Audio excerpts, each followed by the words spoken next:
जेव्हा उलटी जुलाब होतात तेव्हा काय होतं की पोटातलं पाणी बाहेर जातं. आपलं जे नाक आहे ना, सर्दी होतं ना, हे बघा 2 बोटाचं नाक, तर ते गळतं, थोडं पाणी जातं.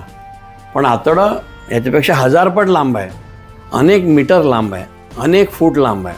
तर जसं पाऊस पडतो तर ढग रिकामा होतो, तसं शरीरातलं पाणी कमी होतं आणि पाणी कमी होऊन जीव जातो.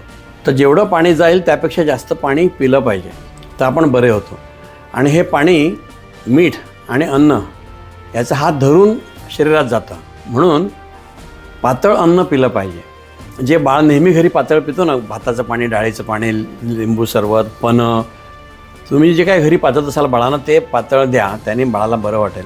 सोपं करायसाठी म्हणून सगळ्यांच्याकडे मीठ साखर असते, तर 1 पेला पाणी, 1 चमचा साखर आणि 1 चिमटी मीठ हे पाणी पाजा, किंवा भाताचं पाणी द्या, डाळीचं पाणी, त्यात अन्न आहे ना त्यासोबत पण जाते.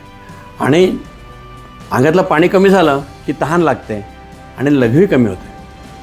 सो तहान लागणार नाही एवढं पाणी प्या तुम्हाला त्रास झाला तर, आणि बाळाला द्या. आणि लघवी कमी होणार नाही एवढं पाणी द्या. आधी तहान लागते, मग लघवी कमी होते आणि मग जीव जातो. जर लघवी खराब झाली, लघवी कमी झाली, लघवीला रंग आला, तर हॉस्पिटलला जायला पाहिजे.